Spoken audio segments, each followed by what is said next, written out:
पुस्तके राहू द्या बाजूला, मला लय काम आहे. अरे बाळा गप माझ्या सोन्या, काय हवंय तुला, काय वाटतंय? अगं बाई याचं तर लय तापलं या. दोन खुर्च्या आम्हाला बसा. अगं सावित्री, काय झालं?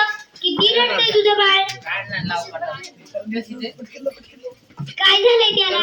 काय ठाऊक काय झालंय? रात्रीपासून लय रडायला लागलंय, अंग बी लय तापलंय या. अगं सावित्री, याचं अंग इस्तावणी तापलंय. मग आता मी काय करू? अगं सावित्री, भूतबाधा आहे, भूतबाधा. काय भूतबाधा? माझ्या लेकराला भूतानी पडलंय. नाही, असं होऊ शकत नाही. मागे बडबड नका करू. होय सावित्री, असंच झालं. याच्या पापड्या इकडे बस होता पहिले. इकडे बसा, इकडे बसा. लेडीज बसा इकडे. बसा मागे इकडे. सावित्री, तुझं पोरग लय तापलं. वेळ वाया घालू नकोस. आपल्या गावाची बाई मागरी बाबा लय झाली उपाय करते ते. तू त्यांच्याकडे घेऊन चल, वाटलं तर मी येते तुझ्यासाठी. होय होय, चल लवकर, माझं लेकरू लय तापलंय या.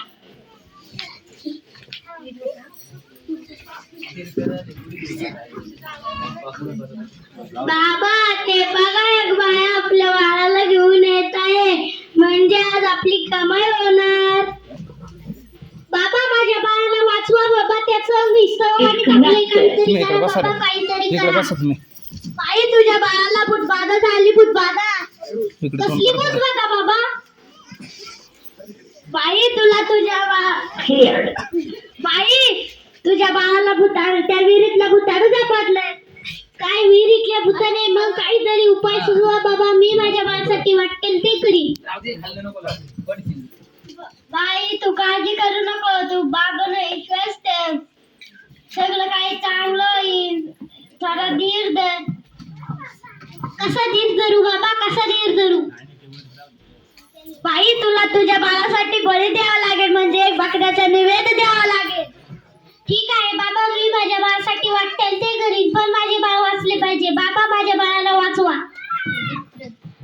बाई, तुला काय करायची गरज नाही. तू फक्त पैसे दे, नैवेद्य आम्ही करू. ठीक आहे बाबा, मी वाटेल तेवढे पैसे देईन, पण माझे बाळ वाचले पाहिजे. हे घ्या, करा बाळाला दिवसातून 2 मिनिट लावत जा. बाबा की जय, बाबा की जय. भगवान बोले.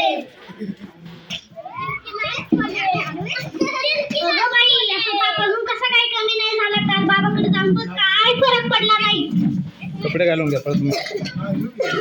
अगं किती रडतोय तो. तुला किती वेळा सांगितलंय की त्याला दवाखान्यात घेऊन जा, पण माझं काय तू ऐकू नकोस. अहो ऐका ना, चिडू नका. हे बघा, याचा बाप अजून काहीच कमी नाही झाला. काहीतरी करा ना. अशा वेळेस मी तुला किती वेळा सांगितलं घरात प्रसूती करू नको म्हणून, पण तू काय माझं ऐकू नकोस. अशा वेळेस एका आईचे व बाळाचे दवाखान्यात असणं किती महत्वाचे असते, माहित आहे का तुला? पण पुरुषाच्या हाताने प्रसूती करताना लाज वाटते. कसं वाटतं ते? त्यावेळेस दवाखान्यात कुठल्या महिला डॉक्टर पण नव्हत्या. कशी करणार होती मी प्रसूती? अगं, याचं अंग तर तव्यासारखं तापलंय. अशी कशी कापील असते तू? अहो मग काहीतरी करा ना. वैष्णवी, तुझं काम असेल तिथं ये. दादा, लवकर जाऊन वैद्यांना बोलव.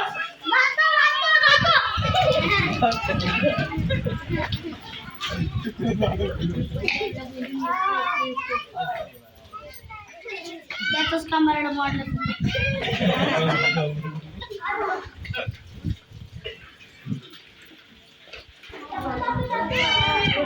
हे काय करतेस तू? याला देवा सांगायला लायक आहे. बस कर सावित्री, हे सर्व अंधविश्वास असतात. ज्याला विश्वास ठेवा. हे बघा, याचा ताप कमी होतोय, अंग बी अगदी थंड पडलाय. बाहेर बघू द्या ना, तुम्ही वाहत नको इकडे. उठ ना बाळा, डोळे उघड. हे बघ, तुझी मम्मी तुला बोलवते. उठ ना बाळा, तुझी मम्मी तुला आवाज देते. हा सगळं गप्प गप्प काय आहे? आणि डोळे पण उघडत नाही. काय झालं याला?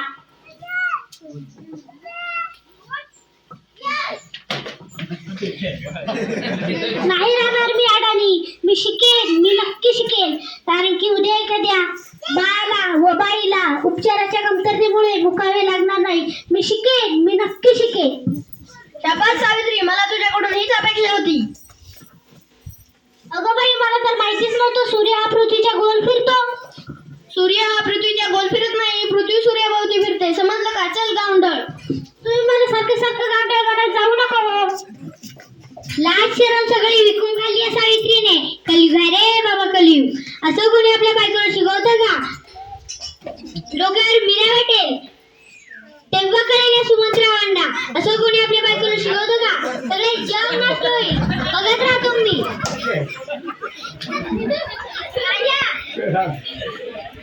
काय झालं? या समाजाला घाबरलीस की काय? हे तर तुला आयुष्यभर सहन करायला लागणार आहे. मला आता कोणी काही बनू दे, मी मागे हटणार नाही. मी शिकेन, मी नक्की शिकेन. मग चल माझ्या बरोबर.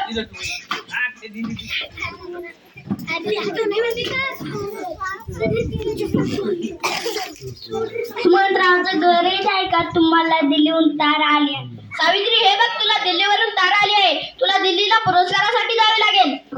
आज हे फक्त तुमच्यामुळे शक्य झालं, नाही तर मी एकटी काहीच करू शकले नसते. मोबाईल लावून ला.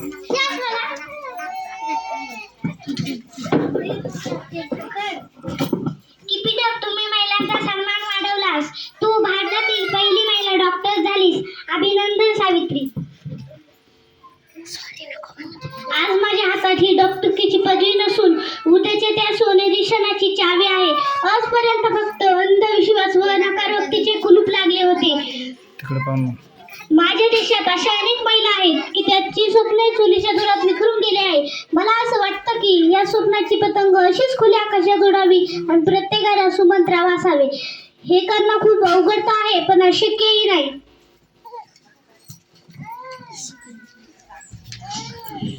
बोल इकडे. माफ कर सावित्री, चुकलं माझं. मी तुला नाही नाही ते बोलले. आज तू शिकू समाजाला धडा शिकवला. आम्ही काय अडत ते अडाणीच राहिलो. खरंच सावित्री, माफ करा, आम्हाला चुकलं आमचं.